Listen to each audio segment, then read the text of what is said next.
The Red Sox there, certainly with the signing of Alex Bregman to begin spring training, have engendered a lot of optimism and a fair amount of interest, and rightfully so. It feels like things are, I don't know, potentially about to turn the corner. Yeah. The Bregman deal was kind of a pleasant surprise and, gave you a jolt there, added some interest into the team. And I think that, well, that's where it was about 2-3 weeks ago. And that was the moment, too. When they added Bregman, it took a noticeable turn up. Right. Exactly. Since then, I don't know what's gone right. Like, not much. I mean, a few of their players are playing well down there.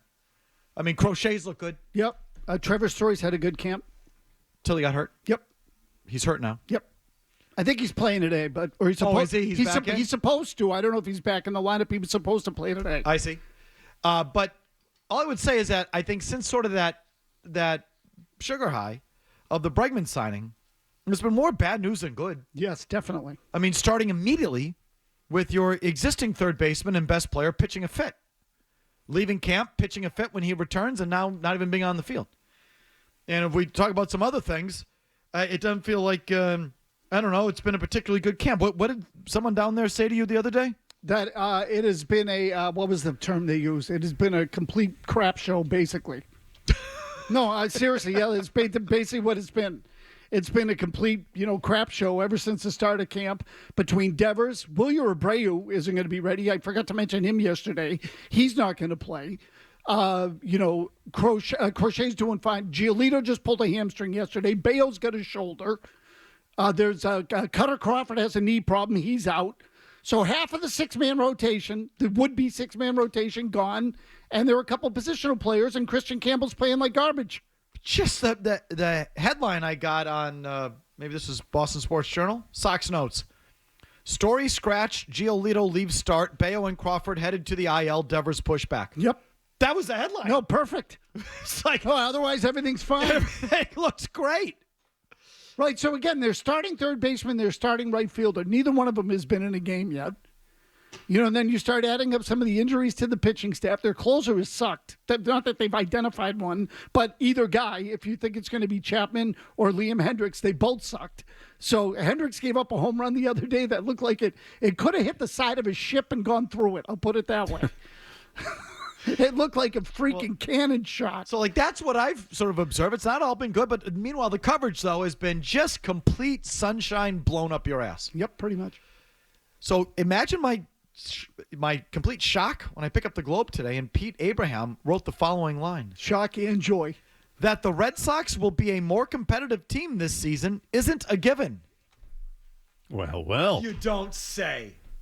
You don't say. Something I would have written. It's not. You mean you don't just make a couple signings, have a couple kids you feel good about, and just roll out the balls, and all of a sudden you're better? Oh, I didn't realize that. Oh, you mean guys actually have to stay healthy, perform, be team guy, that whole thing. Oh, interesting. Pete, I didn't know that. That the Red Sox will be a more competitive team this season isn't a given. And by the way, Trevor Story not in the starting lineup today. So they're playing at 6 o'clock tonight. He's not in there. Okay, he says the rotation depth created by the additions of Garrett Crochet and Walker Buehler and the signing of Alex Bregman have raised the talent level on a roster to a point where 88 to 90 wins is not a fantasy. But as spring training starts to wind down, there are some valid concerns the Red Sox need to address. Mm-hmm. No. I thought they were perfect. Concerns? No. Stop it, Pete. You kidder. Concerns? Come on. Strong. Starting with Rafi Devers. He has yet to appear in a game. Ostensibly, I detect a little tone there because when you say ostensibly, allegedly, you're saying apparently or allegedly because he is still working on his swing after spending the offseason rehabilitating his left shoulder. However, allows Abraham, lingering in the background is the fact that Devers has said he doesn't want to become a full-time DH so Bregman can play third base. Manager Alex Cora gave a firm no on Tuesday when asked if Devers was unwilling to play. So Saturday? I think so, said Cora. Abraham says, I wrote a few weeks ago that this will all be settled by opening day and Devers would be the DH. That opinion hasn't changed. But if Devers doesn't take the field by Saturday, something is amiss. I would just say... You don't say. You're a little late there, big fella. What? You don't think something's amiss right now? Like, why would you wait till Saturday? He's been pushed back now like 3 times. Mm-hmm. They've expected him on the field playing games starting a week and a half ago. They set 3 targets for him. He's missed all 3 targets. But the 4th is the one that you finally say, oh, something could be up here. Come on. Use your head. You're almost there. I read somewhere else. Where did I read that Devers? Oh, how about this from my Herald? I got the paper delivered to my home. I'm so excited. I actually get to read the Herald again because that website is complete caca. This is from Mark Cerullo. I don't even know who the Red Sox beat guy is for the Herald. They don't really have one. I mean, is her name Gabrielle or Gabriella? Mark Cerullo. He's at Fort Myers, Florida. Dateline, Fort Myers, Florida. Anyway. They also have Gabrielle Starr. He says, Cerullo says, you'd be forgiven for wondering if something weird is going on with Devers. Thank you. I am forgiven. Is Devers holding out because he's upset he could be moved off third base? Is he in any way unwilling to play? Again, asked point blank, Cora said no. Devers' absence from game action this spring stems from the shoulder injuries that plagued him throughout all of last season, Cora explained. The manager said that by the second half of last year, Devers couldn't catch up to inside fastballs, a major reason why he batted just .205 over the last 2 months. As a result, Devers spent the entire offseason resting and recovering and didn't pick up a bat until he reported to Fort Myers in January. He didn't pick up a bat? Am I crazy? Is that normal? I would say no, not normal. So he went October, November, December, and then part of January until he arrived in Fort Myers early. Yeah, now look, again, if doctors told him not, I can't speak to that, but I would say typically not normal. Not swinging a bat? Yeah, not normal. Maybe he was making ghost swings like Tristan Cassis once did. I'm just saying, that to me feels, good grief. Negligent, maybe? Talk about, just taking it off. So now he shows up and he's not ready, and never mind, maybe probably pissed off that they signed a third baseman and all of that. Yeah, I think it's more the fact that Cora answered it as decisively and quickly as he did too, that, as he resisted playing, no. Nothing else? That's it? Just no? So, I don't know. I read into that. I do. I'm sorry that Cora was punchy about it because one-word answers to me are punchy, independent of whether you say them with a smile or not. Sure. So I look at that and I say, okay, well, that struck a nerve or got close to it because Cora didn't want to go there. So, okay, finally, maybe we're getting some actual, I don't know, reporting or analysis versus just endless puff pieces. Because as Pete Abe said, that the Red Sox will be a more competitive team this season isn't a given. Thank you. Another reason why rotation depth, as Mazz has pointed out. Cora acknowledged that Brian Bayo would not be ready to start the season. He has been behind the other starters because of a sore shoulder. The Sox also will be without Cutter Crawford indefinitely because of a sore right knee that dates to last season. What did these guys do in the offseason? Yeah, and that on Crawford, I blame the Red Sox.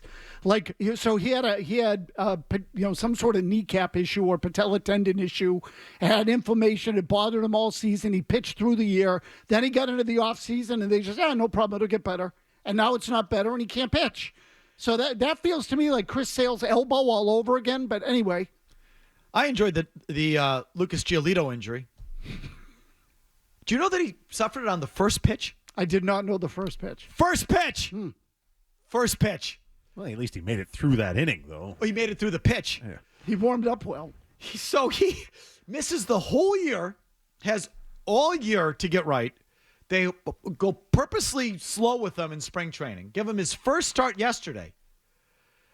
And it was the first pitch. As Cerullo says here in the Herald, the right-hander had struggled with his command, throwing just 10 of his 24 pitches for strikes, and then did not return for a planned second inning. Following his outing, Giolito said he felt the hamstring tighten up on the first pitch of the game, and that he had to adjust his front leg mechanics to battle through. So he started stepping towards the dugout. It was probably what happened, which is why he couldn't throw a strike. Which is why, right out of the gate, he walked the first batter he faced, then allowed a double, and then another walk to load the bases with nobody out. Oh, yeah, that's what it was. I look up his numbers from a couple of years ago. I think his hamstring was healthy that year. One hell of a debut for this guy. Very good. First inning, walk, double, walk. Pulled after one inning, hamstring tightened on in the first pitch. First 24 pitches, just 10 strikes. There we go. That's a rousing debut right there. How about that? Yeah, I think he was slotted for the sixth spot in the six-man rotation. Closer has not gotten a lot of coverage, as Mazz pointed out. Liam Hendriks has pitched poorly after what was essentially a 2-year absence from the game. At 36, it can't be assumed he will revert to all-star form. No. You don't say. At 36 and 2 years out of the game? Is that right? 2 full years out of the game? Oh, yeah. Your closer. Yeah, nobody finds guys who take vacations in the middle of their careers like the Red Sox do. Your closer. This is the opening day closer, right? Chapman's not supposed to close, is They he? didn't really announce one, but he was, in theory, the lead candidate. He's 36 and he hasn't pitched in 2 years. Something like that. That's going to be the opening day closer? Uh-huh. Has anyone mentioned this? Yes. Jimmy did mention it, yes. So maybe I just hasn't paid attention, or it hasn't been written because I tend to read the coverage. It just hasn't been pointed out enough. No, listen. You're focusing on too many of the just, what I would call insignificant details. You got it all wrong. Everything's good down there. All the big pieces are in place. Bregman showed up. It's all fixed. So wait a minute. The closer is 36 and hasn't pitched in 2 years.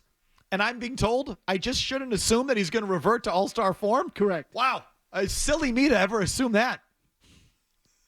No bleep, Pete. Giolito hasn't pitched in almost 2 years either, by the way. Meanwhile, and he couldn't get through a pitch. First pitch. Aroldis Chapman is on his 5th team in 4 years. Is that right? Oh, yeah. Yep. 5th team in 4 years. He's a marksman. Wait till you see him pitch. Hasn't been a closer for a full season since 2021, going on 4 Chapman years. stinks. Thank you, Mad Dog. Maybe the job will fall to Justin Slayton. Who's that? He's a right-hander they had. He was actually pretty good last year. Guess how many career saves he has? 0? 2. Oh. Garrett Whitlock is another candidate if Hendricks can't do the job. Garrett Whitlock, how many innings has he pitched in the last 3 years, all told? I would say altogether 20? 100 maybe. Oh, has he really pitched that much? In the last how many years? When did he go down last year? May something. So Yeah, how it was many innings early could he on. have pitched? Well, he had started early last year. Jesus. So, but I'll get you the number. So there's issues here if you want to see it. Second base. Bregman has played 41 innings so far at third base in the spring and 0 at second. That would seem like an odd way to prepare him to switch positions, I'd say, Pete. Meanwhile, Christian Campbell, and he gives him a 517 OPS, which blows, but that doesn't drive home the point. Like I would say, if I would put in parentheses what Christian Campbell has done so far this spring, 5 for 28 with 1 extra base hit. He's hitting 179. That to me feels worse than 571 OPS. We're still wrapping our head around the OPS stat. Yeah, you don't need a second baseman, though. Christian Campbell hitting 179. Vaughn Grissom with a 641 OPS have been, I'll put this in air quotes, competing for the job, and neither has been particularly impressive. Cora has mentioned Rami Gonzalez as a possibility, but David Hamilton could prove to be the best choice given what he can add to the offense. So if you go into the year saying Campbell's going to be the guy, but now you're down to Vaughn Grissom and David Hamilton, it feels like that's been a failed situation there. Definitely. I'm late. I could keep going. But again, second base is a little. They haven't had one for 5 years. Why do they need one now? I'm focusing on the wrong things. Starting pitching, the closer, the starting lineup, your best player. I'm focusing on the wrong things. Call me crazy. Sorry. My mistake.